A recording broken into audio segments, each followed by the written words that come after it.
तो देखो हमारी जो आज की क्लास रहेगी, ध्यान से सुनना 1 मिनट सभी, रुधिर को लेकर है और विज्ञान के क्षेत्र की ये हमारी क्लास है ना। तो चूंकि ये एक बेहद ही इम्पोर्टेंट टॉपिक भी है जिसे हम मोस्टली विज्ञान के क्षेत्र में पढ़ते हैं और यहाँ से बहुत सारे क्वेश्चन वनडे कॉम्पिटिटिव एग्जाम में पूछे ही जाते हैं। अब एग्जाम कोई भी हो, आरआरबी का हो, एसएससी जीडी हो, यूपी पुलिस हो, यूपीएसआई हो, एएसआई हो, बहुत क्वेश्चन पूछे जाते हैं। तो कल जैसा कि आपने देखा कि हम एक टॉपिक पढ़े थे जिसका कल नाम था, जो हम कल पढ़े थे जिसका नाम था परिसंचरण तंत्र।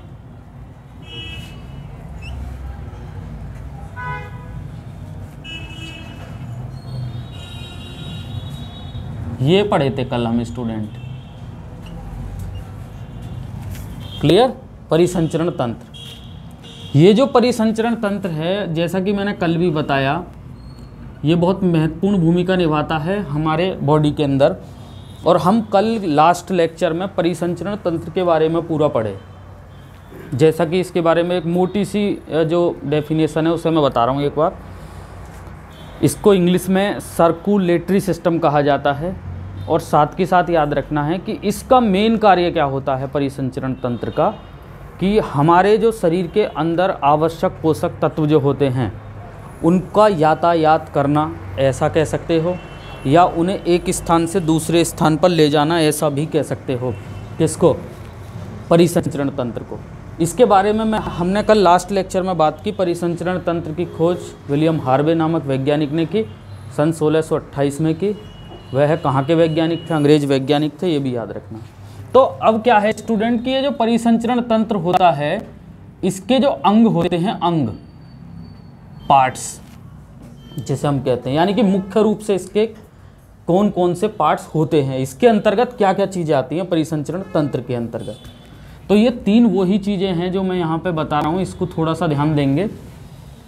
एक तो आपका होता है रुधिर, जिसको हम ब्लड भी कहते हैं, रक्त भी कहा जाता है, ठीक है। एक होता है आपका हृदय, हार्ट, और तीसरा होता है वाहिनी, वाहिनी भी बोल सकते हैं। और वाहिनी के ही अंतर्गत आती हैं वो दोनों चीज़ें जिस पर हम कल लास्ट लेक्चर में बात की, जिसका नाम था दोनों चीज़ों का धमनी और सिरा, वो वाहिनी के ही अंतर्गत आती हैं। तो मेरा कहने का अर्थ ये है कि परिसंचरण तंत्र के जो अंग होते हैं वो ये होते हैं रुधिर, हृदय, वाहिनियाँ या वाहिनी।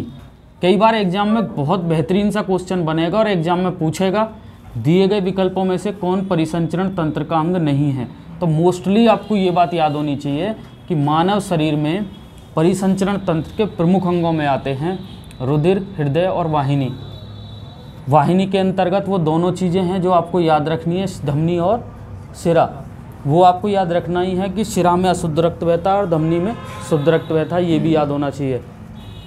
इसके अलावा परिसंचरण तंत्र में हमारे बॉडी में केंद्र कौन सा होता है? इसका हृदय, हृदय इसका केंद्र होता है, ये भी याद रखना। तो उसी अंग यानी कि उसी पार्ट्स का हम पहला टॉपिक पढ़ने जा रहे हैं इस क्लास में, जिसका नाम है रुधिर यानी कि ब्लड।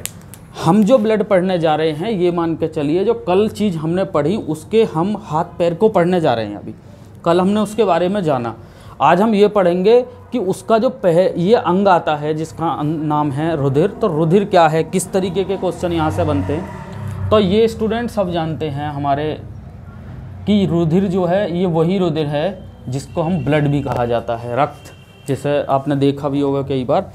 लेकिन ये है कि कॉम्पिटिटिव एग्जाम की दृष्टि से इसे किस तरीके से पढ़ना है वो ज़रा ध्यान देना है। वैसे तो सभी स्टूडेंट जानते हैं रुधिर को। तो देखिए रुधिर जो होता है वो मोस्टली 2 पार्ट से इसकी शुरुआत हो जाती है। अपने आप में मैं क्लियर कर दूं आपको कि रुधिर कोई भी चीज़ अपने आप में मैथ के हिसाब से कितने प्रतिशत होती है? 100%। क्लियर। अब ध्यान देना है कि ये जो रुधिर है ये 2 पार्ट्स में यहाँ विभाजित हुआ। एक तो प्लाज्मा,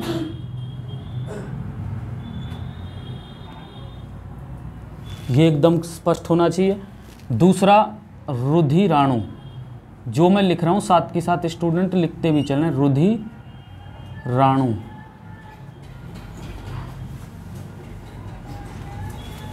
अब आपके दिमाग में एक बात तो मेरे हिसाब से बिल्कुल स्पष्ट हो जानी चाहिए कि जो रुधिर जो अपने आप में 100% था, भाई कोई भी चीज़ अपने आप में 100% होती है ना, मैं वैसे मैं डीपली लेकर चलूँगा, ध्यान देना है। तो उसके भी रुधिर के जो दो पोर्शन हैं, जो घटक कह सकते हैं, एक तो होता प्लाज्मा और एक होता रुधिराणु। इतनी बात हुई क्लियर। अब ध्यान देना, उत्तर प्रदेश की वीडियो की परीक्षा थी, वीडियो विलेज डेवलपमेंट ऑफिसर यानी कि UPSSC, उत्तर प्रदेश अधीनस्थ सेवा चयन आयोग। वहाँ पूछा गया था कि रुधिर में प्लाज्मा का प्रतिशत कितना होता है। ठीक है, तो प्रश्न की शुरुआत यहाँ से ही स्टार्ट हो जाती है। तो ध्यान देंगे, ये जो प्लाज्मा है ये रुधिर में होता है 55 से 60%। ये आपको प्रॉपर याद होना चाहिए स्टूडेंट, जो एग्जाम में यहीं के यहीं इस तरीके से क्वेश्चन सीधा एग्जाम में देखने को मिलेगा कि रुधिर में प्लाज्मा का प्रतिशत कितना होता है। अभी ध्यान देना कि रुधिर के पोर्शन हम पढ़ रहे थे, यहाँ पे दो घटक मेन, प्लाज्मा और रुधिराणु, अच्छी तरीके से याद रखना। क्लियर है इतना। अब ध्यान देना, तो वो एग्जाम में पूछेगा रुधिर में प्लाज्मा का प्रतिशत कितना होता है, 55 से 60% प्लाज्मा होता है रुधिर में। अब ध्यान देना है, ये जो रुधिराणु हैं स्टूडेंट, विशेष रूप से थोड़ा फोकस करेंगे इस चीज़ पर जो मैं बताने जा रहा हूँ। इस रुधिराणु के अंतर्गत हम 3 चीज़ों का अध्ययन करते हैं, यानी कि हमें अगर सीक्वेंस में अगर ये टॉपिक विज्ञान का पढ़ना है तो इस तरीके से पढ़ना है। रुधिराणु के अंतर्गत हम पढ़ते हैं, आपने नाम सुने होंगे, एक तो RBC, ध्यान से देखते जाना, लिखते जाना है, एक WBC,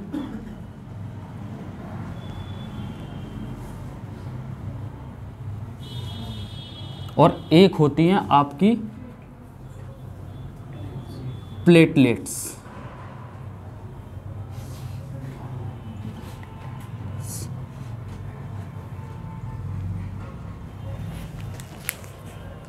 क्लियर।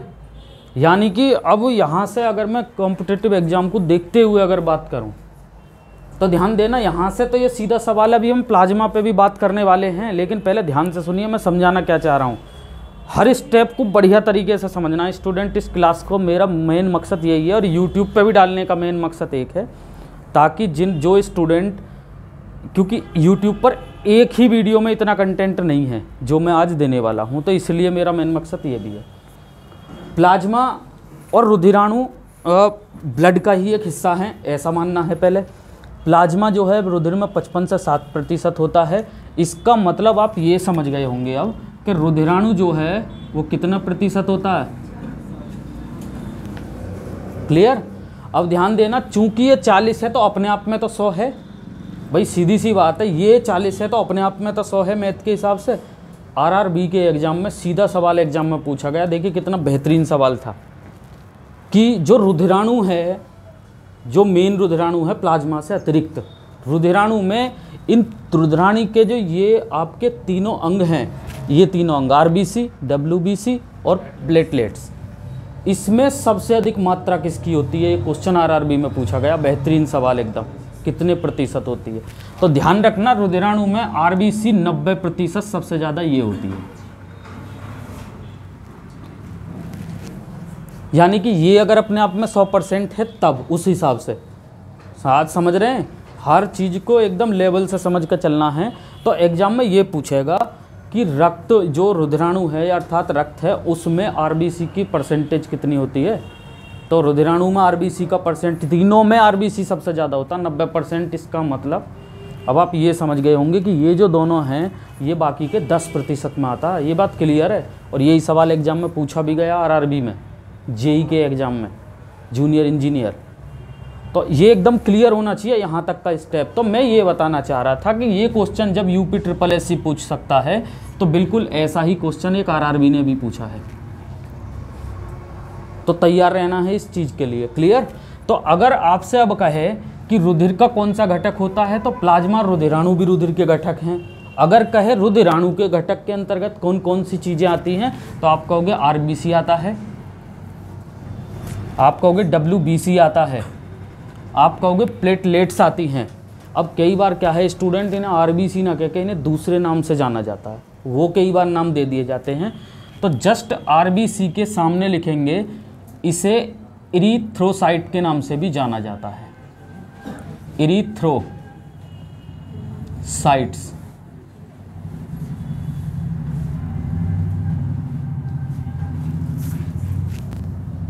इसे इरीथ्रोसाइट्स के नाम से जाना जाता है।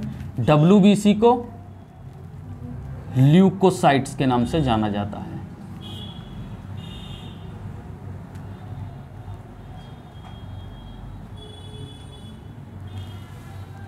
इसको ल्यूकोसाइट के नाम से जाना जाता है। बात आ जाती है स्टूडेंट प्लेटलेट्स की, इसको थ्रोम्बोसाइट्स के नाम से जाना जाता है, थ्रोम्बोसाइट।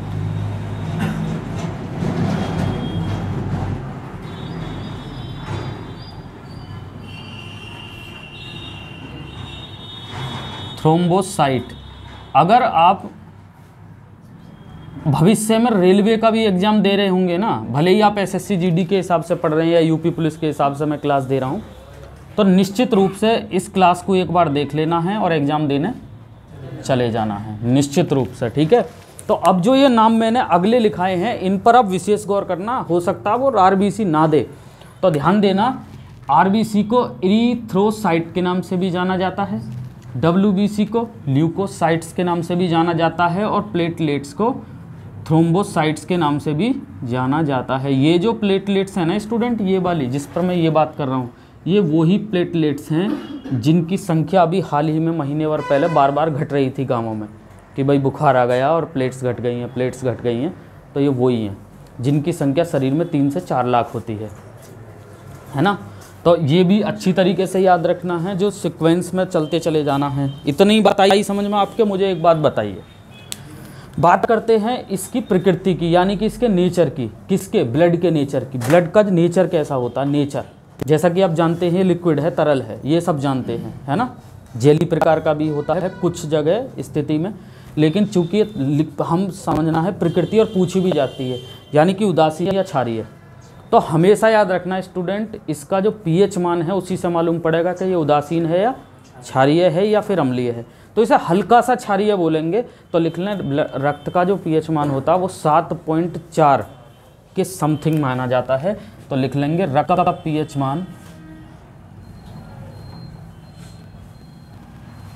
7.4, और लिख सकते हैं हल्का सा क्षारीय होता है, लिख सकते हैं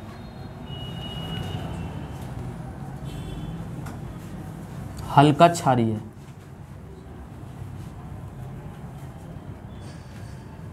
यानी कि 8 के करीबन है भाई, 7 से ऊपर है तो हल्का सा क्षारीय हुआ।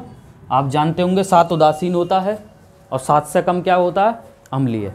पीएच मान के बारे में आप पहले भी कभी पढ़े होंगे साइंस के क्षेत्र में।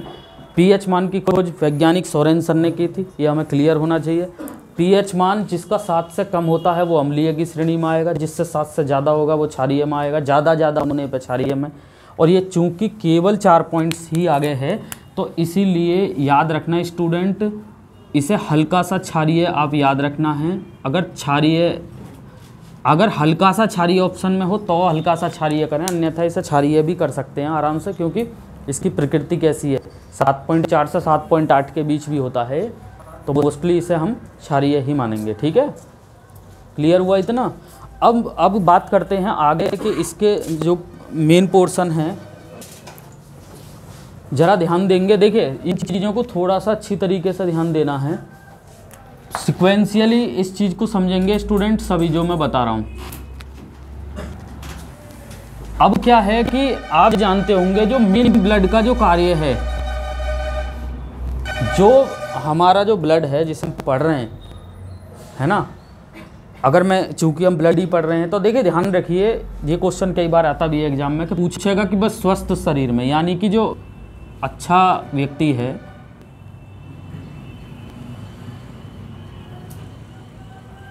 उसमें रक्त की मात्रा, अभी हंसने की जरूरत नहीं है, देखो ध्यान से, कई बार पूछा जाता है एग्जाम में कि स्वस्थ शरीर में मानव रक्त में रक्त की मात्रा कितनी होती है स्वस्थ में। तो देखिए 5 से 6 लीटर आपको याद रखना ही रखना है जहाँ तक सवाल है, लेकिन कई बार इस सवाल को थोड़ा अंदर से भी पूछेगा, जरूरी नहीं है। ये तो एक सामान्य चीज़ है, आपको मालूम होना चाहिए कि भाई एक स्वस्थ व्यक्ति में नॉर्मली कितना रक्त होना चाहिए, 5 से 6 लीटर, लेकिन वो कई बार पूछेगा परसेंटेज के हिसाब से, तो आगे ये लिख लेना है कुल वजन का 7 से 8% रक्त होता। अगर परसेंटेज में पूछ ले, जरा लिख लें, कुल वजन का 7 से 8%, कुल वजन का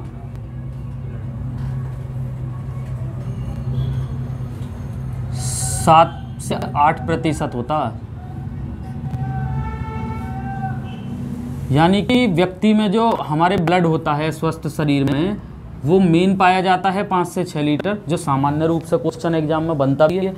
और ध्यान रखना है, अगर एग्जाम में पूछा जाए कि कितने प्रतिशत होता है वेट का, तो याद रखेंगे वेट का आमतौर पर 7 से 8% ब्लड पाया जाता है। ये आपको बिल्कुल क्लियर होना चाहिए, एकदम स्टेप बाय स्टेप क्लियर होना चाहिए। हुआ जी क्लियर आप सभी के? अब ध्यान देना है, अगर मैं, चूँकि इसकी बेसिक पॉइंटों पे बात चल रही है, अभी स्टूडेंट मैं इनके बेसिक पॉइंट समझा रहा हूँ, अभी हम अंदर नहीं चले हैं, अभी तो अंदर देखना, फिर अंदर से सिक्वेंसली चलते चले जाओ जब आपके हाथ में आएगा सारा ब्लड। तो मेरा कहने का अर्थ ये है कि अगर सीधा सवाल एग्जाम में बन जाएगा कि भाई कितने लीटर रक्त होता है, तो अब आपको याद रखना है 5 से 6 लीटर इसमें रक्त पाया जाता है। और ध्यान रखना है स्टूडेंट कि अगर पूछे परसेंटेज, तो 7% से 8% मोस्टली पाया जाता है, तो कुल वजन का, ये अच्छी तरीके से याद रखना। इसके बाद रुधिर का कार्य क्या है, यानी कि मेन कार्य। देखिए रुधिर के बहुत सारे कार्य हैं, हमारे शरीर में रुधिर के बहुत सारे कार्य हैं, मैं लेकिन मेन कार्य की बात करूंगा। जो आपसे यूपी पुलिस सब इंस्पेक्टर का एग्जाम हो, या यूपीएसआई कांस्टेबल का हो, एसएससी जीडी हो, या फिर अन्य कोई स्टेट लेवल का एग्जाम हो, उसमें क्या पूछेगा, उसमें इस वाले कार्य को पूछेगा जो इसका नॉर्मल कार्य है, जिसे आमतौर पर पूछा भी जाता है। हालांकि मैं थोड़ा सा अप लेवल का भी बताऊंगा। तो देखिए कार्य में लिख लें, जरा कार्य, थोड़ा सा कार्य हेडिंग से डाल लेंगे, और कार्य में वो चीज़ लिखें, हालांकि मैं अन्य कार्य भी बताऊंगा इनके, लेकिन मेन कार्य जिसको एग्जाम में पूछा जाना है, तो लिख लें यह ऑक्सीजन को शरीर के सभी भागों में पहुंचाता है। पहले तो ये लिखेंगे, यह ऑक्सीजन को शरीर के सभी भागों में पहुंचाता है।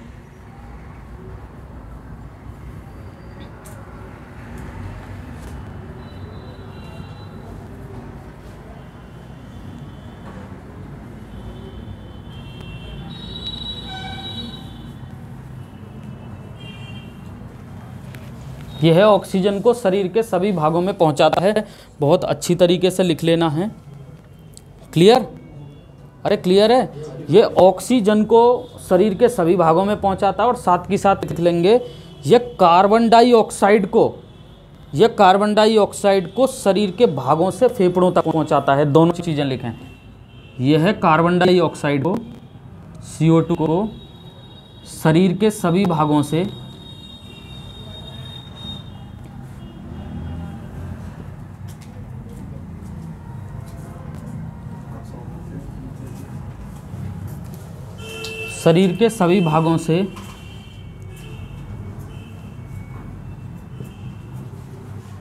कहाँ तक पहुँचाता है? फेफड़ों तक।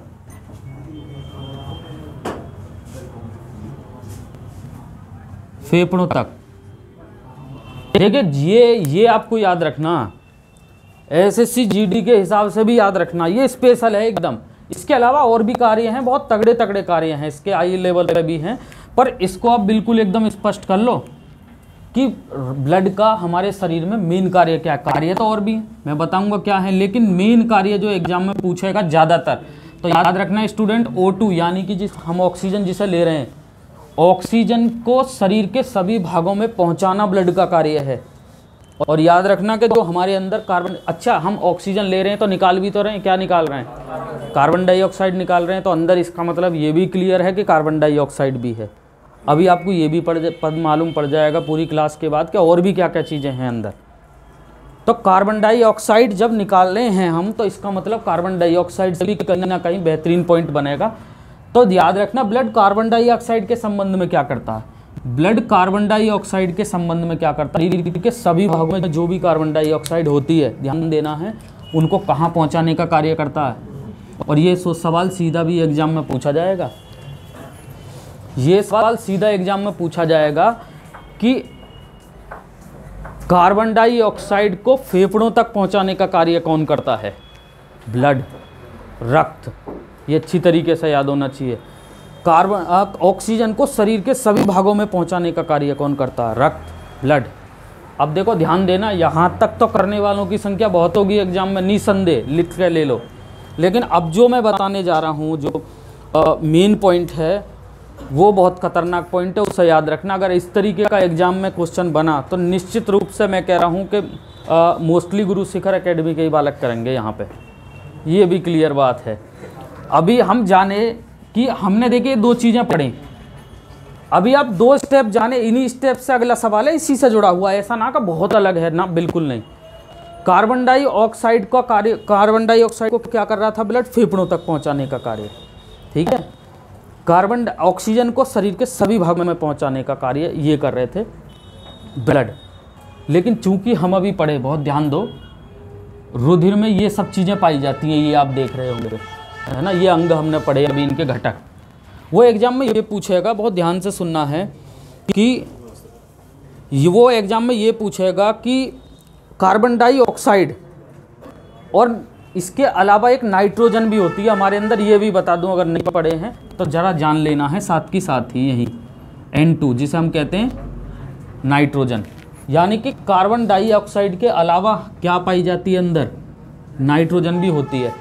इसको बाहर निकालने में रक्त का कौन सा घटक, यानी कि रक्त के किस घटक के द्वारा ब्लड कार्बन डाइऑक्साइड नाइट्रोजन को शरीर से बाहर निकालता? फिर से एक बार सुनो, क्वेश्चन क्या है?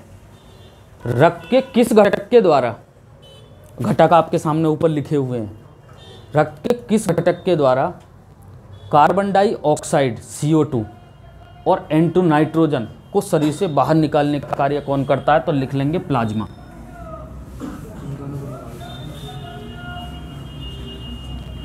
लिख लें प्लाज्मा, ये साथ की साथ लिखते चलें।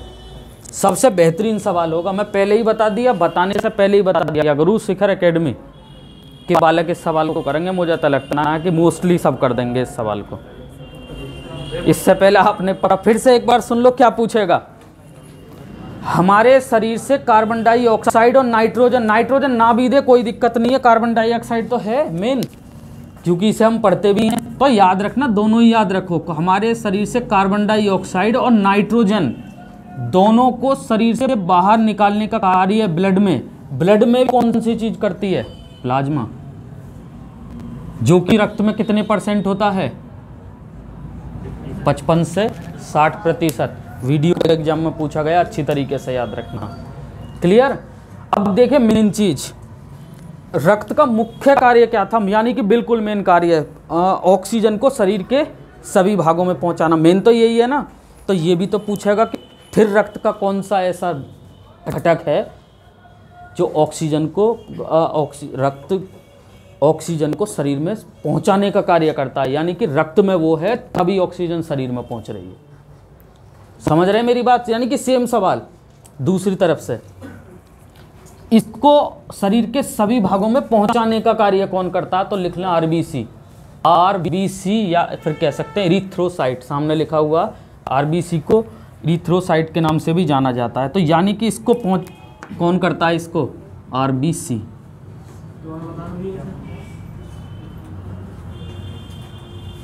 दोबारा देख लें, कोई दिक्कत नहीं है। फिर से एक बार सुनो, स्टेप शुरू से बताऊं, जरा एक बार फिर से देख लो, क्योंकि ये वो सवाल हैं जो कि मोस्टली आपको बुकों में देखने को नहीं मिलेंगे, जो ऑथेंटिक अच्छी बुक भी हैं। ब्लड का कार्य पर बात कर रहे हैं हम, तो ब्लड का मेन कार्य क्या है? जो मेन है, बिल्कुल एकदम, कार्य तो बहुत ही सारे हैं ये मान के चलो, लेकिन मेन पे बात आती है, क्योंकि मेन ही परीक्षा में पूछा भी जाता। शरीर में ऑक्सीजन को शरीर के संपूर्ण भागों में पहुंचाना, ये है एक तो ब्लड का कार्य। दूसरा, कार्बन डाइऑक्साइड को अंदर से बाहर निकालना, ये ब्लड का कार्य है। क्लियर? तो ये तो सीधा पूछा जाएगा। अगर ये ना पूछ के ये पूछ ले कि रुधिर के किस घटक के द्वारा कार्बन डाइऑक्साइड बाहर आती है या उसको बाहर निकालने का कार्य करता है शरीर से, प्लाज्मा। रुधिर के किस घटक के द्वारा ऑक्सीजन अंदर जाकर संपूर्ण शरीर के सभी भागों में पहुंचती है, आरबीसी। या फिर इरिथ्रोसाइट कह सकते हैं। इसे इंग्लिश में रेड ब्लड सेल्स भी कहा जाता है, RED रेड ब्लड सेल्स, है ना।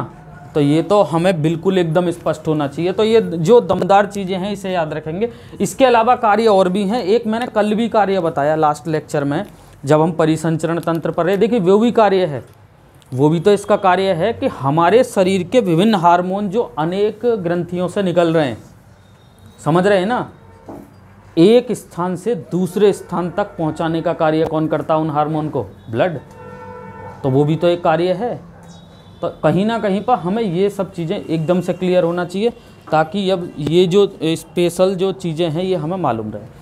सबसे पहले स्टूडेंट मैं प्लाज्मा पे बात करूंगा, इन पे मैं स्टेप बाय स्टेप बाद में जाऊंगा। ध्यान से सुनना, जो स्टूडेंट लेट आए हैं उन्हें मैं बता दूं, रुधिर के दो घटक होते हैं जो पोर्शन बटे हुए हैं, एक तो प्लाज्मा और एक रुधिराणु। प्लाज्मा 55 से 60% होता है, रुधिराणु 40%। और चूंकि मैथ के हिसाब से कोई भी चीज़ अपने आप में 100% होती है, ध्यान देना है, कोई भी चीज़ अपने आप में क्या होती है? 100%। ध्यान देना, एक मिनट, कोई भी चीज़ आप में 100% होती है। तो वो ये पूछेगा कि रुधिराणु में, रुधिराणु के घटकों में किसकी मात्रा सबसे ज़्यादा होती है?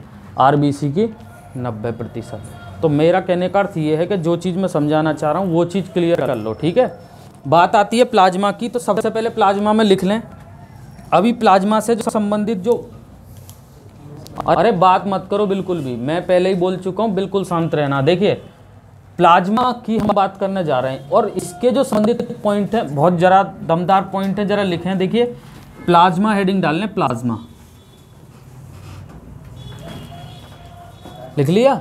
सबसे पहले तो इसमें ये वाला लिख लें, रुधिर में प्लाज्मा 55 से 60% होता है और यह एक द्रव है।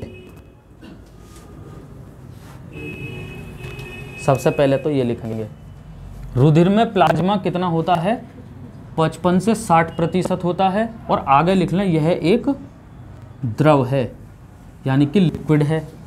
और साथ के साथ लिख लेना है यह हल्के पीले रंग का होता, अगर एग्जाम में पूछे, ये बेहतरीन सा सवाल हो सकता है, कभी लिख लेंगे, ये हल्के पीले रंग का होता है।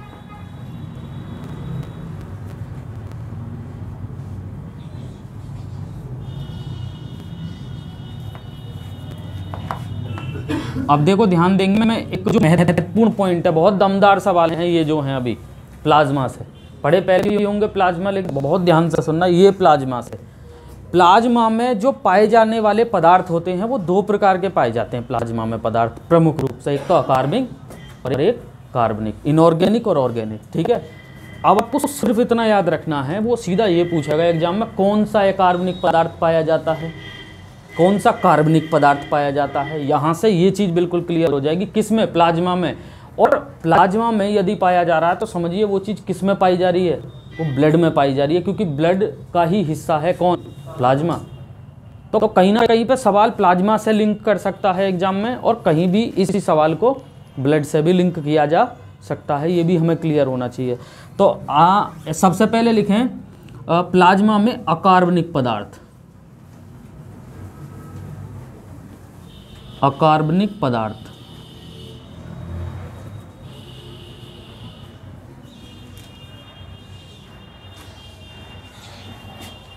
प्लाज्मा में अकार्बनिक पदार्थ, क्लियर हुआ इतना? देखिए प्लाज्मा में अगर मैं अकार्बनिक पदार्थ की बात करूं स्टूडेंट, तो वो जो स्पेशल दो पूछेगा अकार्बनिक पदार्थ वो मैं रेड से लिख रहा हूं, जरा ध्यान देंगे, और ये ही आपसे पूछे जाने हैं एग्जाम में। इसके अलावा भी कौन से पूछे जाएंगे वो भी मैं क्लियर कर दूंगा, लेकिन ये दो पूछे जाएंगे, इन्हें ज़्यादा याद रखिए। प्लाज्मा में जो अकार्बनिक पदार्थ मुख्य रूप से देखने को मिलते हैं, तो एक तो आपने कभी रसायन विज्ञान पढ़े होंगे, सभी ने पढ़े हैं, हाई स्कूल की बात है। एक तो NaCl यानी कि सोडियम क्लोराइड,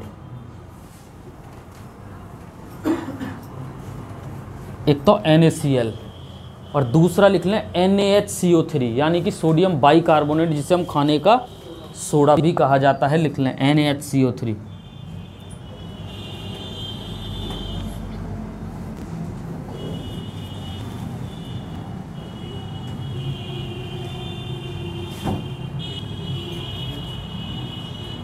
मुझे इतनी बात बताओ, इतनी समझ में आया?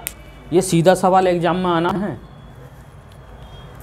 चाहे आप बुक कोई सी भी पढ़ रहे हैं, उससे कोई फर्क नहीं पड़ेगा। ये बेहतरीन है, सब में एक ही कंटेंट है। ऐसा कुछ ना है कि किसी ने हृदय के 4 बाल बताए हों, सॉरी 5 बताए हों, 4 ही हैं तो 4 ही रहेंगे।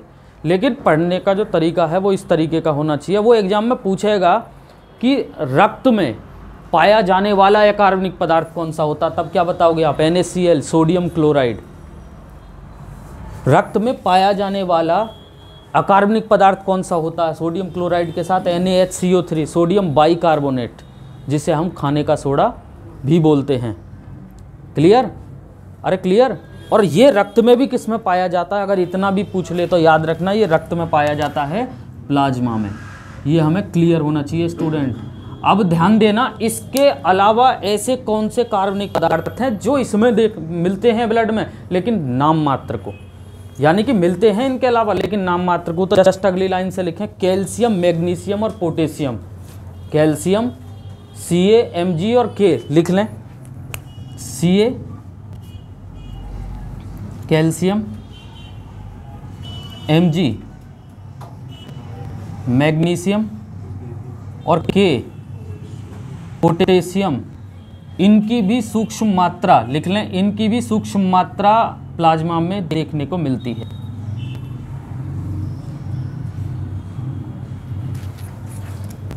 ये जरूर लिख लें, इनकी भी सूक्ष्म मात्रा प्लाज्मा में देखने को मिलती है। यानी कि अब आपके समझ में ये भी आ जाएगा। जस्ट कुछ समय पहले मैंने 3 दिन पहले एक लेक्चर पढ़ाया जिसमें एक चीज़ बताई थी, पैराथार्मोन पढ़ाया था, जो पैराथायराइड ग्रंथि से निकल रहा था। उसमें ही तो मैंने ये बात बताई थी कि अगर पैराथार्मोन का कार्य क्या होता है, शरीर में जो रक्त में कैल्शियम होता है, यही वाले कैल्शियम की बात थी उस समय, कैल्शियम की मात्रा को नियंत्रित करना। पैराथार्मोन का कार्य क्या था? जब मैंने पीछे लास्ट पढ़ाया, पैराथायराइड ग्रंथि से जो निकलने वाला प्रमुख हार्मोन था पैराथार्मोन, उसका कार्य क्या था? उसका कार्य यही तो था कि ब्लड में कैल्शियम की मात्रा को नियंत्रित करना। क्लियर हुआ इतना? तो मेरा कहने का मतलब बिल्कुल वही है कि ये क्वेश्चन उसी से बिल्कुल लिंक्ड है, तो याद रखेंगे। अब आपके समझ में आ जाना चाहिए, प्लाज्मा में जो अकार्बनिक पदार्थ पाए जाते हैं वो प्रमुख रूप से तो ये होते हैं NaCl, सोडियम क्लोराइड, और इसके अलावा होता है NaHCO3, सोडियम बाइकार्बोनेट। इसके अलावा अगर वो पूछ ले, देखिए क्या क्वेश्चन हल करोगे, एक सवाल मैं आपके सामने ही दे रहा हूँ, ये पूछेगा दिए गए विकल्पों में से प्लाज्मा का अंग नहीं है, दिए गए विकल्पों में से प्लाज्मा का अंग नहीं है, 3 ये हैं और 2 ये हैं, 5 इनमें से अलावा जो भी आपको देखने को मिलेगा वो उसका अंग नहीं होगा। तो इसलिए हमें याद होना चाहिए NaCl, NaHCO3, कैल्शियम, मैग्नीशियम और पोटेशियम, ये प्लाज्मा में पाए जाने वाले अकार्बनिक पदार्थ हैं। क्लियर? अब हेडिंग डालें कार्बनिक पदार्थ।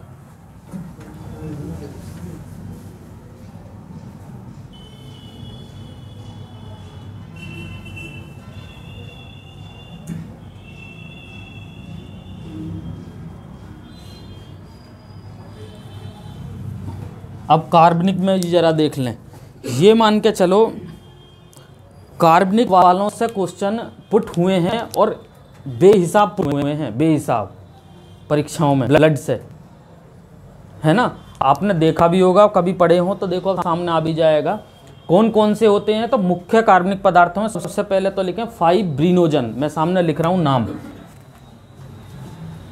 Fibrinogen,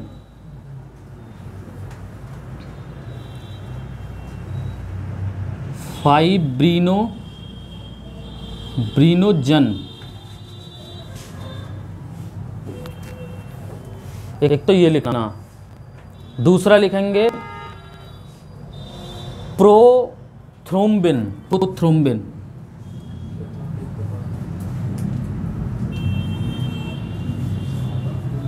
prothrombin, prothrombin.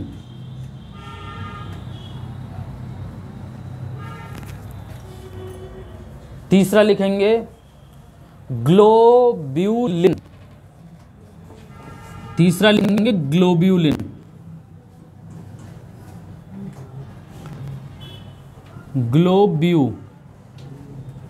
ग्लोब्यूलिन।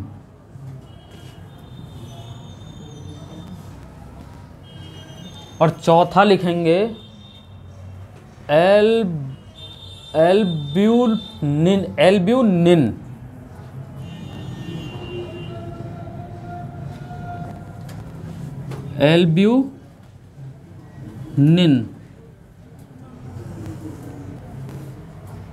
ये 4 नाम आपको याद रखने हैं सिर्फ। और निश्चित है स्टूडेंट, अगर यहां से क्वेश्चन बना एग्जाम में तो बहुत ही मॉडरेट लेवल का पेपर हो जाएगा। पेपर का लेवल एकदम बढ़िया वाला होगा। अगर साइंस से क्वेश्चन हटके पूछ लिया गया, ये थोड़ा सा हटके, सबसे पहले तो आपको दिमाग में ये चीज़ याद रखनी है कि बस क्या क्वेश्चन बनते हैं यहाँ से। एक तो फाइब्रिनोजन नाम याद रखना है, एक आपको याद रखना प्रोथ्रोम्बिन, एक नाम याद रखना ग्लोब्यूलिन, और एक नाम आपको याद रखना एल्ब्यूनिन। ठीक है, क्लियर हुआ? अब कई बार तो इसे सीधा ही पूछेगा, ज़्यादा अंदर ना पढ़ के पूछेगा ये क्या है, क्या है, तो आगे लिख लें ये सभी प्रोटीन हैं। प्रोटीन ये सीधा पूछा जाता है कई बार, ये क्या है तो लिख लें ये सभी प्रोटीन हैं।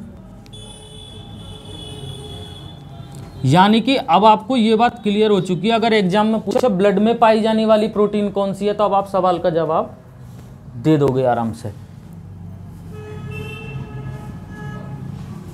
ये क्या है, एक प्रोटीन है। अब आप समझ जाओ कि अगर सीधा सवाल एग्जाम में पूछा जाता है ये कि ग्लोब्यूलिन क्या है, तो अब आप बता दोगे प्रोटीन है। कई बार पूछेगा प्रोटीन है, वसा है, इस तरीके के कह देगा, एमिनो अम्ल है, ऐसे तरीके के, तो अब आप बता दोगे क्या है, प्रोटीन है। ब्रीनोजन क्या है, प्रोटीन है। एल्ब्यूमिन क्या है, प्रोटीन है। यानी कि ये प्रोटीन है। अगर ऐसा ना पूछे, ऐसा पूछे कि ब्लड में पाई जाने वाली प्रोटीन कौन सी है, तब भी आप बता दोगे। फाइब्रिनोजन, ग्लोब्यूलिन, प्रोथ्रोम्बिन और एल्ब्यूनिन ब्लड में पाई जाने वाली प्रोटीन होती हैं। अब इनका कार्य पूछा जाता है कि किस प्रोटीन का क्या कार्य होता है ना। तो सबसे पहला महत्वपूर्ण फाइब्रिनोजन के सामने लिख लें, जहां भी आपने फाइब्रिनोजन लिखा है, इसका कार्य क्या है, रक्त के स्कंदन में सहायता करता, रक्त के स्कंदन में सहायता, बस इतना लिखो। यह है रक्त के स्कंदन में सहायता करता, ये फाइब्रिनोजन रक्त के स्कंदन में सहायता करता है।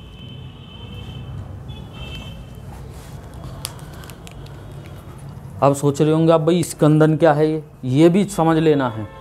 हमारा जो ब्लड होता है लिक्विड होता है, सब जानते हैं इस बात को, लेकिन रक्त का थक्का बनने के समय ये ब्लड को पतला ब्लड होता है और उसको जेली में परिवर्तित करता है, यानी कि जेली में, जिससे कि ज़्यादा ब्लड ना बहे।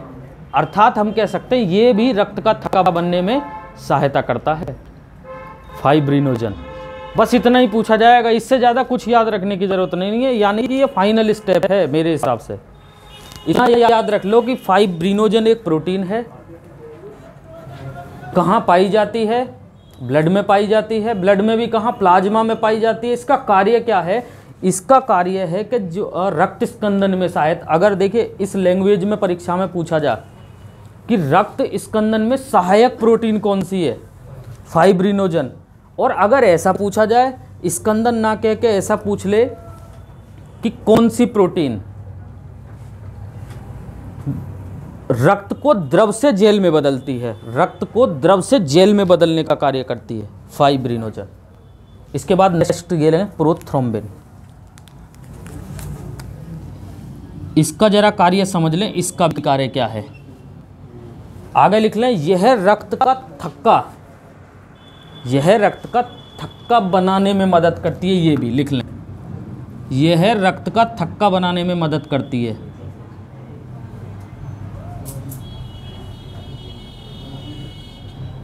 यह रक्त का थक्का बनाने में मदद करती है। रक्त का थक्का सीधा लिखो, बस 3 शब्द लिखने, रक्त का थक्का। ये वही रक्त का थक्का है जो विटामिन के से संबंधित था जब हम विटामिन पढ़े।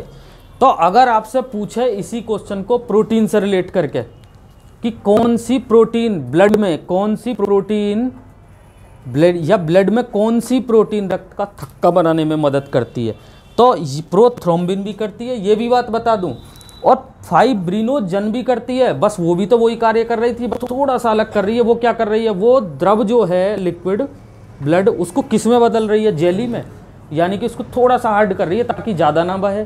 तो बस इतना ही तो याद रखना, दोनों चीज़ें क्लियर। आगे लिखें ग्लोब्यूलिन।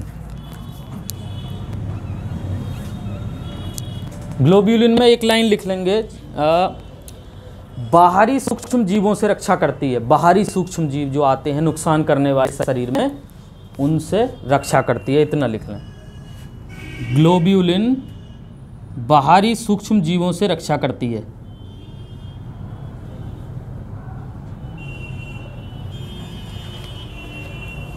ग्लोब्यूलिन बाहरी सूक्ष्म जीवों से रक्षा करती है। क्लियर हुआ जी इतना? नेक्स्ट एल्ब्यूमिन, किसी जगह इसको एल्ब्यूमिन भी लिखा गया है, लेकिन एल्ब्यूमिन भी चाहिए। क्लियर? अच्छा, अगर एक सवाल अभी एग्जाम में आ जाए, अब उसे आप आराम से कर दोगे। एक सवाल मैं बोल रहा हूँ, मैं बता रहा हूँ वो कैसा आएगा। दिए गए विकल्पों में से कौन सी प्रोटीन ब्लड में नहीं पाई जाती? निश्चित रूप से इन चारों में से जो अलग मिलेगी वो ही नहीं होगी, क्योंकि ये तो पाई जाती हैं। तो ये क्लियर होना चाहिए हमें, एकदम क्लियर है सभी के। अब इसका कार्य क्या था, एल्ब्यूमिन का क्या कार्य है, तो हम पीछे से ग्रंथि पढ़े भाई, हम सारी ग्रंथि पढ़ते आए हैं। यकृत भी पढ़ी है हमने, अग्नाशय भी पढ़ी है, इसके अलावा अन्य भी ग्रंथि पढ़ी हैं। वो क्या काम करती थी, हार्मोन निकालती थी। तो हार्मोन को एक स्थान से दूसरे स्थान पर पहुंचाने में जो सहायता करता है वो कौन है, एल्ब्यूमिन। सीधा सा लिख लें, रक्त में हार्मोन के संचालन में सहायक होता है, बस इतना लिखो, रक्त में हार्मोन के संचालन में सहायक होता है।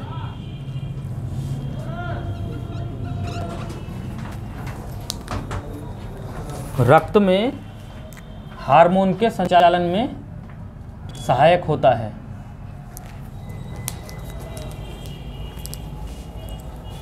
क्लियर हुआ? क्लियर सभी के? नेक्स्ट सवाल देखिए क्या पूछा जाएगा। अब ये कितनी प्रोटीन थी 4 प्रकार की, आपने देखी है ना। वो एग्जाम में ये पूछेगा कि रक्त में कितने प्रतिशत प्रोटीन पाई जाती है, ब्लड में कितने प्रतिशत प्रोटीन पाई जाती है। तो लिख लें 7 से 8% रक्त में प्रोटीन पाई जाती है, ये भी लिख लो। यानी कि ये जो प्रोटीन पाई जाती है कितनी होती है, 7 से 8%।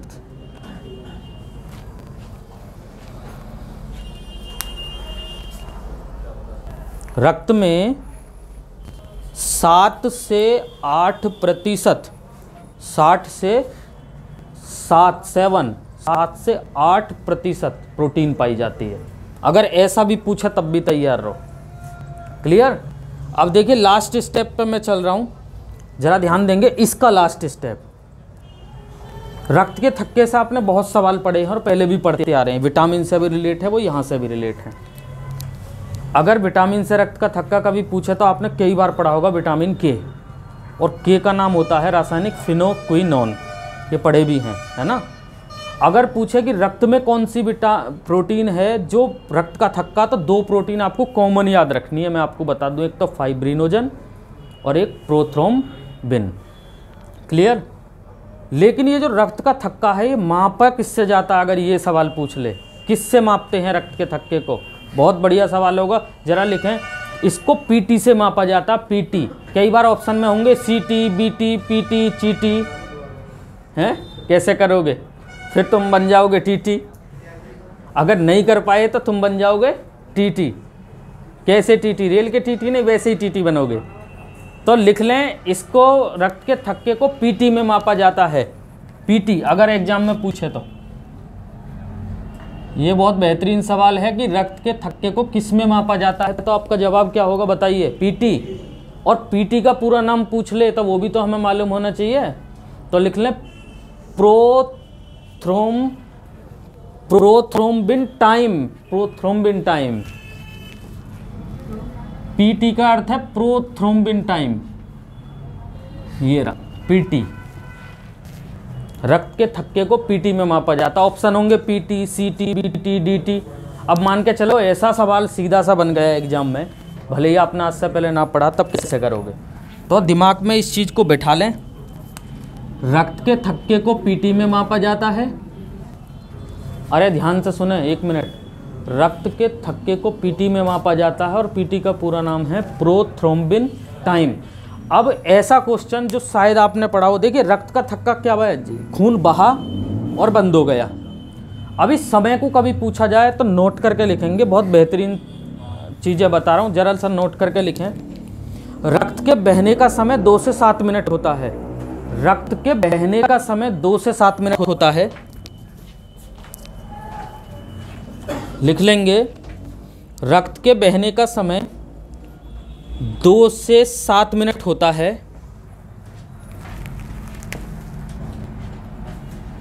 रक्त के बहने का समय 2 से 7 मिनट होता है, जबकि रक्त के जमने का समय 5 से 10 मिनट होता है। लिख लें।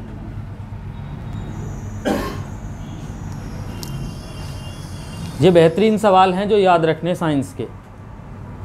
यानी कि कटने के बाद मोस्टली बहने का समय कितना होगा? 2 से 7 मिनट, मैक्सिमम न्यूनतम 2, मैक्सिमम 7। समझ रहे हैं ना? न्यूनतम 2, मैक्सिमम 7। और रक्त के जमने का समय कितना होता है? 5 से 10। यानी कि आप ये मान लो कि 2 से 10 मिनट के अंदर आपका बह भी जाएगा और जम भी जाएगा। ऐसा ही है। तो इतना ही तो याद रखना, ज़्यादा याद रखने की बिल्कुल ज़रूरत नहीं है। और इस चीज़ को किस में मापा जाता है? पीटी में मापा जाता है। याद रखना, प्रोथ्रोम्बिन, यही वाला प्रोथ्रोम्बिन टाइम्स। बस इतना याद रखो। बताइए, इतनी बात क्लियर हुई आपके? इतनी क्लियर हुई? तो प्लाज्मा में इतना ही पढ़ना है बस। अगर इतना प्लाज्मा पढ़ लिया तो ये मान के चलो कि लगभग 80% डॉक्टर तो बन ही गए, क्योंकि प्लाज्मा आपने सारा ही पढ़ लिया। ठीक है, झोला छाप से तो ज़्यादा जानोगे, क्योंकि झोला छाप इतना ना जानते हैं, पूछ के देख लिए उन्हें तो कोई बात ना है। देखो हेडिंग डालें अगली, नेक्स्ट। अब रुधिराणु के घटकों पर आ जाइए। देखिए जो स्टूडेंट लेट आए, मैं उन्हें बता दूं, एक बार फिर से सुन लें। ये घटक है ना, ये वो घटक है जो अच्छी तरीके से याद रखना है। मैं केवल एक स्टूडेंट के लिए क्लास ना देता, यहाँ पे मैं क्लियर कर दूं बात को। अगर कोई स्टूडेंट ये समझता हो कि मैं सिर्फ मैं ना पढ़ रहा हूँ तो और भी ना पढ़ रहे हैं, मैं एक बच्चे के साथ में 49 या 45 बच्चों को ठोकर नहीं मार सकता। यह बात दिमाग में बैठा ली हो। जो अगर ये सोचते हो कि मैं ऐसे ही लेक्चर दे रहा हूँ, वैसे ही बोले जा रहा हूँ, तो उन्हें एक बात मैं स्पष्ट कर दूँ, उस एक बालक के चक्कर में या 2 बालकों के चक्कर में मैं 40 में ठोकर नहीं मार सकता। मुझे जो पढ़ाना मैं उस लेवल से ही पढ़ाऊँगा, ताकि उनका सिलेक्शन हो। क्योंकि मुझे मालूम है जिस दिन ये क्वेश्चन एग्जाम में गलत हो जाएगा ना स्टूडेंट, और जिस दिन तुम उस दिन मेरिट से बाहर हो गए, इसका दर्द तुम्हें उस दिन मालूम पड़ेगा। इससे पहले मालूम नहीं पड़ेगा क्या हो लेक्चर, क्या हो पढ़ाई। जिस दिन एक आसान सा क्वेश्चन गलत करके आओगे और उसी एक नंबर से आप मेरिट से बाहर जा रहे होगे, और पते पड़ी फिर जिंदगी में फिर बाद में दूसरा नंबर ही ना लगा, ऐसा भी हो गया कि मालूम पड़ी कि बाद में सेलेक्ट ही ना हुए। इस चीज़ का जब मालूम पड़ता है, तो मैं स्पष्ट कर दूं मेरे प्यारे दोस्तों, मैं जो पढ़ा रहा हूं मैं सभी को ध्यान में रखते हुए पढ़ाता हूं। वो चीज़ दिमाग से वो स्टूडेंट निकाल दे कि मैं केवल उसके लिए पढ़ा रहा हूं, कोई उसके लिए मेहनत ना कर रहा। अगर उस किसी के बंदे के दिमाग में ये है कि गुरुजी ऐसे ही कर रहे हैं, तो कोई फ़र्क नहीं पड़ता, क्योंकि मैं अन्य स्टूडेंट को भी लेकर साथ चल रहा हूँ। वो उसकी मर्जी है, पढ़ना ना पढ़ना उसका काम है। मेरा काम है सटीक कंटेंट देना, ताकि आदमी बेहतर आगे भविष्य में याद करेगा कि हाँ उन्होंने कुछ पढ़ाया और ये चीज़ हमारे सामने भी आई है। समझ रहे हैं? तो ऐसा होना चाहिए। तो ध्यान देंगे, ये जो 3 RBC WBC, ध्यान से सुनना, RBC WBC और प्लेटलेट्स तो लिखी हुई हैं, इनमें पहले पॉइंट को पढ़ें और मुश्किल से 5-6 पॉइंट इसके क्लियर कर लें। RBC लिख लो हेडिंग।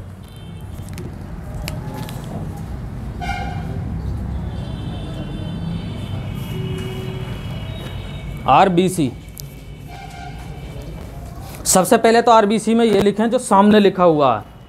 RBC को एरिथ्रोसाइट भी कहते हैं। कई बार हो सके एग्जाम में RBC लिखा है, तो मैं इसलिए तैयारी करा दूं, सही तरीके से लिख लेंगे। RBC को यहाँ पे इस तरीके से लिख लेंगे, RBC को एरिथ्रोसाइट भी कहा जाता है। क्लियर? आगे लिखेंगे रुधिराणु में आरबीसी का परसेंट 90% होता है। अगर पूछे रुधिराणु में आरबीसी का परसेंट कितना होता है तो लिख लें 90% होता है।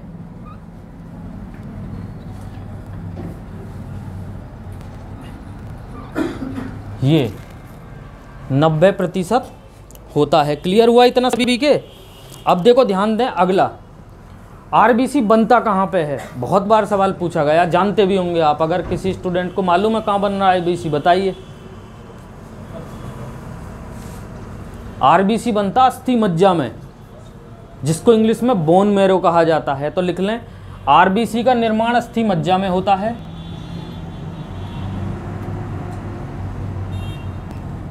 ये क्वेश्चन तो आपका धरा मिलेगा सीधा।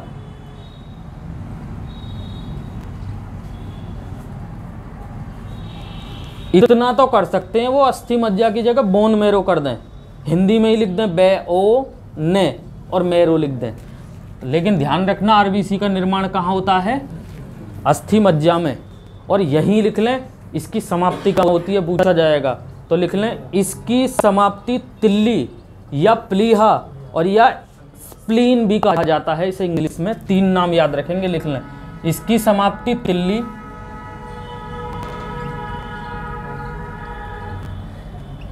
प्लीहा और याद देखिए ये भी ना लिखा आएगा तो तीसरा नाम भी याद रखें। मैं काहे को तीसरा नाम बता रहा हूं, अगर मैं चाहता स्टूडेंट तो मैं भी ऐसे ही निकल जाता एक तिल्ली बता के, मेरे से तो बनते रहो आप बिल्ली जाके एग्जाम में। लेकिन ये है कि जब तीनों ही नाम आपके मालूम होंगे तो पेपर को कैसा ही भी बदलो एग्जामिनर, कोई फर्क नहीं पड़ेगा बिल्कुल भी। तो तीनों नाम याद रखने, तिल्ली, प्लीहा और एक है स्प्लीन। आधा से आधा पे ले इन है, यहां पे इसकी समाप्ति होती है। सीधा सवाल एग्जाम में पूछा जाएगा कि आरबीसी का निर्माण कहाँ होता है, अस्थि मज्जा में। आरबीसी की समाप्ति कहाँ होती है, तो आरबीसी की समाप्ति होती है स्टूडेंट तिल्ली, प्लीहा या फिर स्प्लीन। ये स्प्लीन अंग्रेजी का शब्द है, बस ये है कि मैंने हिंदी में इसलिए लिख दिया ताकि याद रहे, है ना। क्लियर। अब स्प्लीन के बारे में मैं एक क्वेश्चन और बता दूं। आपने देखे होंगे यहाँ ब्लड बैंक होते हैं सभी जगह, अस्पतालों में होता है ना ब्लड बैंक, जिसको रक्त बैंक भी बोला जाता है, एक ही बात है। अगर पूछे human blood bank of human body, यानी कि मानव शरीर का रक्त बैंक किसको कहा जाता है, तो लिख लें नोट करके साथ के साथ तिल्ली, प्लीहा या स्प्लीन को मानव शरीर का रक्त बैंक कहा जाता है, ये लिख लेंगे।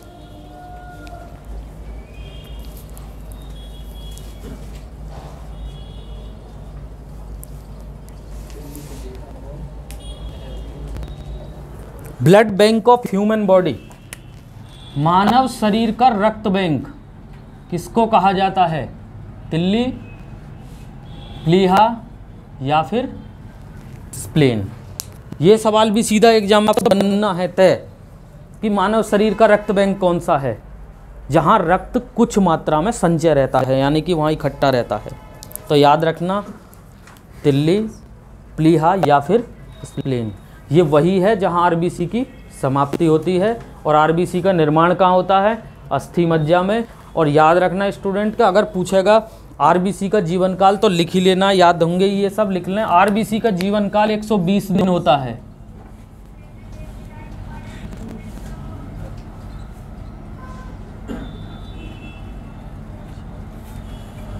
आरबीसी का जीवन काल 120 दिन होता है, लगभग 3 महीने, 4 महीने लगभग, ऐसा कह सकते हो। इसके बाद थोड़ा सा ध्यान देंगे, एक चीज मैं क्लियर कर दूं आपके, जो हमारा जो रक्त है, जिसे हम रक्त कह रहे हैं, ब्लड जिसे हम पढ़ रहे हैं, अगर रक्त, क्योंकि इसके अलावा आप 2 पॉइंट देख रहे होंगे, एक तो WBC लिखा हुआ, एक प्लेटलेट्स, आरबीसी ही ब्लड है ये मान के चलो। यानी कि अगर आपसे पूछा जाए कि रक्त का रंग लाल किसके कारण होता है, तो सिर्फ आरबीसी के ही तो कारण होता है, रेड ब्लड सेल्स के कारण। तो जरा आगे लिखेंगे नेक्स्ट,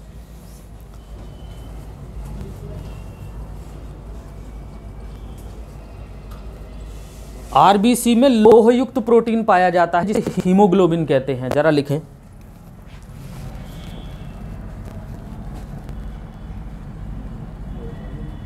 आरबीसी में लोहयुक्त प्रोटीन पाया जाता है जिसे हीमोग्लोबिन कहते हैं। आरबीसी में क्या लिखा हमने, आरबीसी में लोहयुक्त प्रोटीन पाया जाता है, लोहयुक्त में लोहा है, उसे क्या कहा जाता है, हीमोग्लोबिन। और स्टूडेंट याद रखना, बहुत बेहतरीन सवाल है, ये पूछा भी जाता है कि इसमें जो हीमोवर्णक होता है, हीमोपिगमेंट, उसी के कारण रक्त का रंग कैसा होता है, लाल। तो आगे लिख लें, इसमें एक हीमोवर्णक होता है, हीमो यानी कि ये, इसमें एक हीमोवर्णक होता है और इसी के कारण रक्त का रंग कैसा होता है, लाल।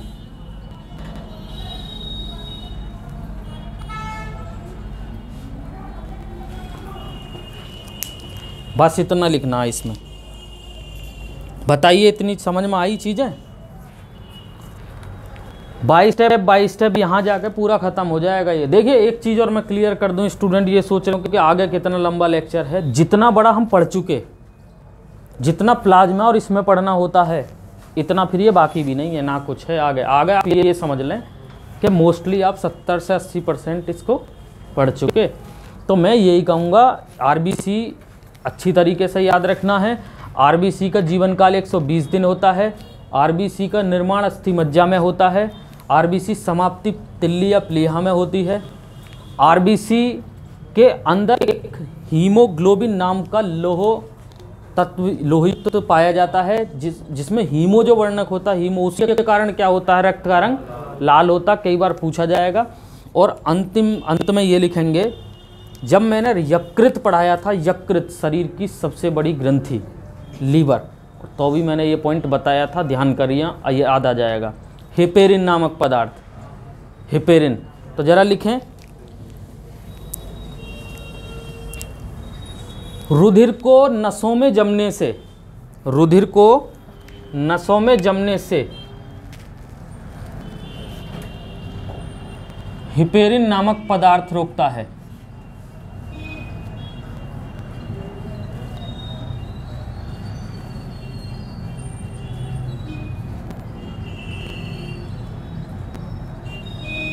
रुधिर को नसों में जमने से ये पदार्थ रोकता है, हेपेरिन।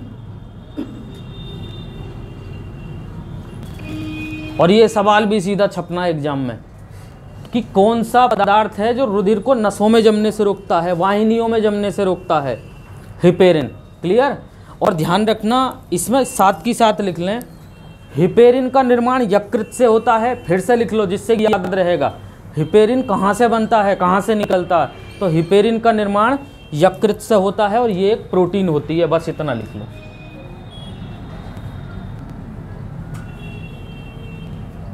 ये एक प्रोटीन होती है, कौन, हेपेरिन।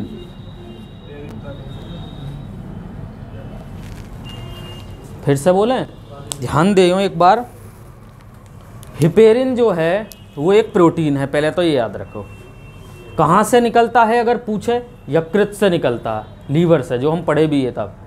अब इसका कार्य यहाँ क्या है, चूंकि हम ब्लड पढ़ रहे हैं, तो ये ब्लड को नसों में जमने या वाहिनियों में जमने से रोकता है। बस इतना याद रखना, कहीं ना कहीं पर ये भी रक्त के उसमें भी मदद करता है, ये अच्छी तरीके से याद रखेंगे, हेपेरिन। क्लियर हुआ इतना सभी के? अरे क्लियर। अब आगे ये लिख लें, आरबीसी की संख्या को हीमोसाइटोमीटर यंत्र से मापा जाता है, ये चीज़ लिख लें। आरबीसी की संख्या को हीमोसाइटोमीटर, मैं इस यंत्र का नाम लिख रहा हूं, जरा लिख लेंगे, हीमोसाइटोमीटर।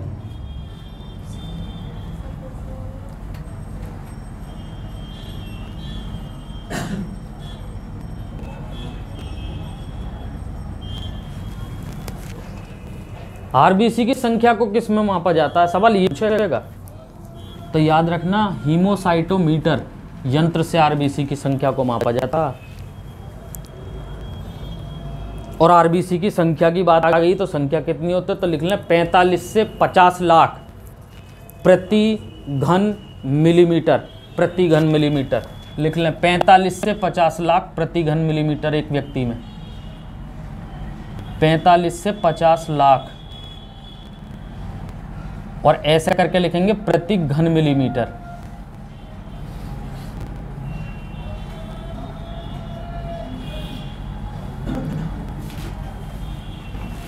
इतना पढ़ना है आपको आरबीसी। रेड ब्लड सेल्स, इतना पढ़ने की ज़रूरत है। किसी भी कॉम्पिटिटिव एग्जाम के लिए इतना पढ़ना। ध्यान से सुन लें, आरबीसी की संख्या शरीर में होती है 45 से 50 लाख, लेकिन ध्यान रखना है घन मिलीमीटर आएगा, प्रति घन मिलीमीटर, कभी मिलीलीटर कर दो क्योंकि वहाँ मिलीलीटर भी आ सकता है ऑप्शन में, सिर्फ कंफ्यूज करने के लिए। तो याद रखना प्रति घन मिलीमीटर। क्लियर हुआ? नेक्स्ट हेडिंग डालो WBC, यानी कि वाइट ब्लड सेल्स। सबसे पहले तो इसमें ये लिख लो, इसे ल्यूकोसाइट्स भी कहा जाता है।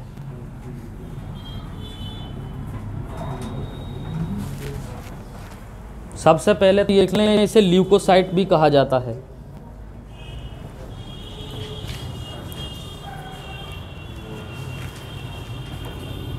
इसे ल्यूकोसाइट भी कहा जाता है, यहां लिखा हुआ है। क्लियर?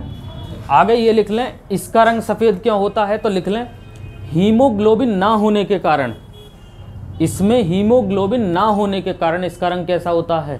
सफ़ेद होता है। लिख लें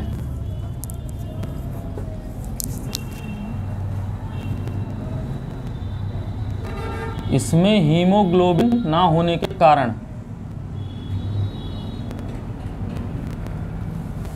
इसमें हीमोग्लोबिन ना होने के कारण इसका रंग कैसा होता है? सफ़ेद होता है।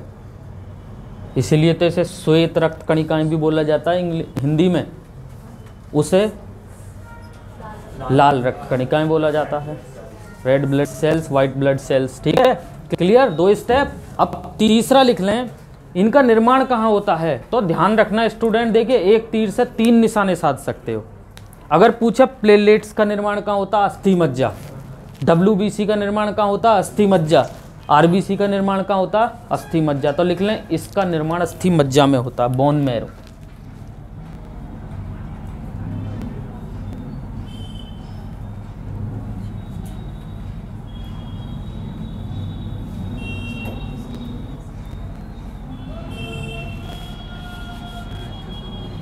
इसका निर्माण अस्थि मज्जा में होता है।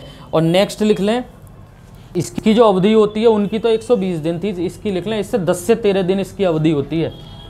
यानी कि इसका जीवन काल कितना होता है WBC का? 10 से 13 दिन इसका जीवन काल होता है।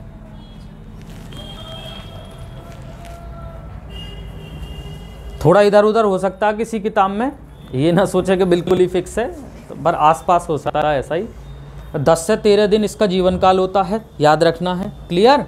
और साथ की साथ अगर इनकी संख्या की बात करूं मैं, तो उनकी संख्या ज़्यादा थी, इनकी कम होती है। तो लिख लें 5000 से 9000 प्रति घन मिलीमीटर इनकी संख्या हो सकती है। 5000 से 9000।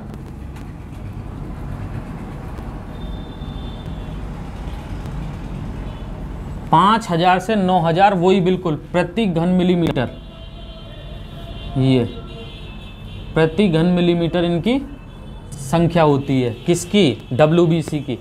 अच्छा, इसका कार्य क्या है भाई? इसका कार्य बहुत तगड़ा है, हमारे शरीर में रोगों से लड़ना, हमारे शरीर में रोगों से लड़ना यानी कि संक्रमण को बचाना इसका मेन कार्य है। तो लिख लें, ये इसलिए पूछा भी जाता है। इसका मुख्य कार्य हमारे शरीर में बाहरी संक्रमण से बचाना है। इसका मुख्य कार्य है हमारे शरीर में बाहरी संक्रमण से बचाना।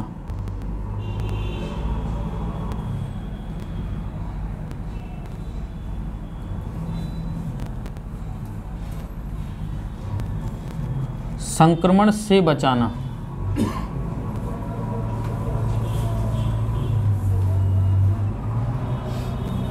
ये है इसका मेन कार्य। यानी कि कहीं ना कहीं इसलिए इसे मानव शरीर का सिपाही भी कहा जाता। एक जब पूछा भी जाता क्वेश्चन, मानव शरीर का सिपाही किसको कहा जाता है? The constable of human body. तुम भी तैयारी कर रहे कांस्टेबल की या SI की, वो पूछेगा कांस्टेबल ऑफ ह्यूमन बॉडी, मानव शरीर का सिपाही किसको कहा जाता है? तो याद रखना WBC, क्योंकि ये रोग प्रतिरोधक क्षमता धारण करता है और हमें बाहरी रोगों से बचाता है। WBC। इसका लास्ट सवाल जो एग्जाम में पूछा जाएगा, यानी कि बिल्कुल अंतिम पॉइंट, इसके बाद लास्ट भी नहीं है, जैसे मैं लास्ट कह के लास्ट कई बार आगे भी चला जाऊं अभी भी नहीं। शरीर में इसकी संख्या ज़्यादा होने से क्या होता है, तो एक ल्यूकेमिया रोग होता है। ल्यूकेमिया कैसे याद रखोगे, यहाँ क्या है, ल्यूकोसाइट्स, ऐसे ही याद रखो ल्यूकेमिया। और ल्यूकेमिया होता है जिसको ब्लड कैंसर के नाम से जाना जाता है, ठीक है। तो ज़रा लिख लें, शरीर में इसकी वृद्धि से, शरीर में इसकी वृद्धि से ल्यूकेमिया रोग होता है।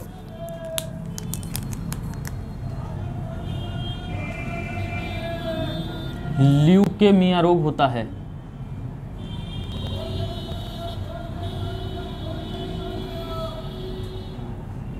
और स्टूडेंट कहीं कहीं पर ल्यूकेमिया ना आएगा तो याद रखना रक्त कैंसर भी बोलते हैं इसे हिंदी में, वैसे ल्यूकेमिया ही पूछेगा, क्योंकि आप साइंस पढ़ रहे हो तो वो साइंस की लैंग्वेज ज़्यादा पूछते हैं। तो याद रखना शरीर में WBC की संख्या ज़्यादा होने से, शरीर में WBC की संख्या ज़्यादा होने से कौन सा रोग होता है, शरीर में WBC की संख्या ज़्यादा होने से ल्यूकेमिया रोग होता है। ये पूछा नहीं जाएगा, सिर्फ सुन लें ये रोग होता कहाँ है, हड्डी के अंदर जो रक्त पाया जाता है, हड्डी के अंदर, इसके अंदर नहीं, हड्डी के भी अंदर जो रक्त पाया जाता है उसमें कैंसर होता है ये ल्यूकेमिया। समझ रहे हैं। तो यहाँ से सीधा सवाल बनेगा कि WBC की अधिक संख्या होने से क्या होता है, शरीर में ल्यूकेमिया रोग होता है, जिसको रक्त कैंसर के नाम से भी जाना जाता है। इसके बाद नेक्स्ट हेडिंग डालो, प्लेटलेट्स, और इनको कहा जाता है थ्रोम्बोसाइट्स।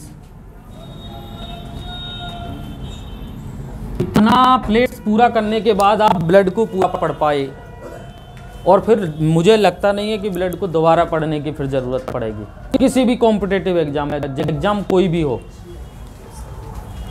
क्लियर हुआ।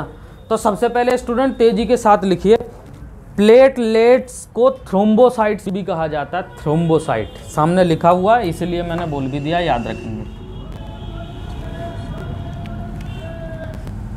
ये वही प्लेट्स हैं जो अभी कुछ दिन पहले बार बार गिर रही थी, हम देख रहे थे। तो लिख लें, मानव शरीर में इसकी संख्या 3 से 4 लाख होती है।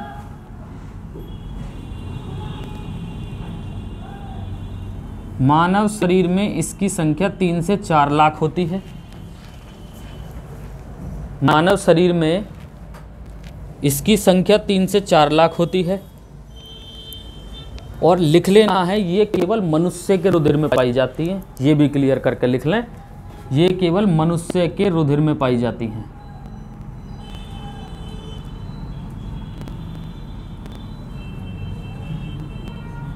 यह केवल मनुष्य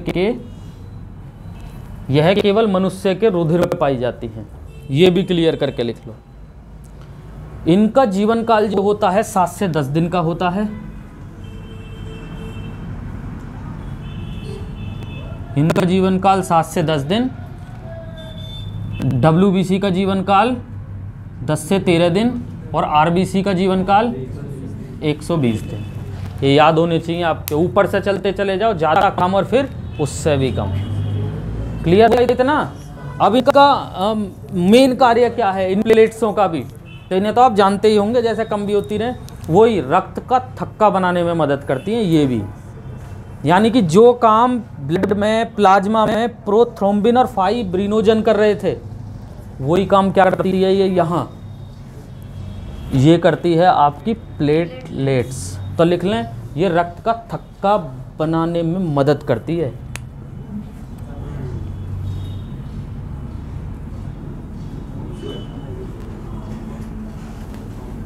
रक्त का थक्का बनाने में मदद करती है।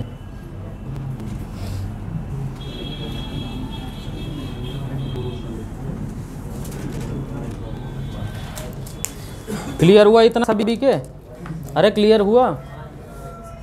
किसी का अगर ठीक ठाक सा कैमरा हो एक बार पीछे से ले लेना है फोटो और मेरे पे सेंड कर दियो एक बार, ठीक है? अरे एक बार ले लो ना, किसी का है ना, या सभी ऐसे ही बैठे हो? ऐसा तो होएगा ना, सबके पास होंगे। तो देखिए 1 मिनट ध्यान से सुनो, अभी तो चल रही है क्लास, ध्यान से सुनिए, 1 मिनट में क्या कह रहा हूँ। इतना ब्लड पढ़ने की आपको ज़रूरत है जितना मैं पढ़ा चुका। क्लियर? क्लियर है? तो इतना ब्लड आपके याद होना चाहिए। एग्जाम कोई भी हो, सभी क्लियर होंगे, निश्चित है। क्लियर?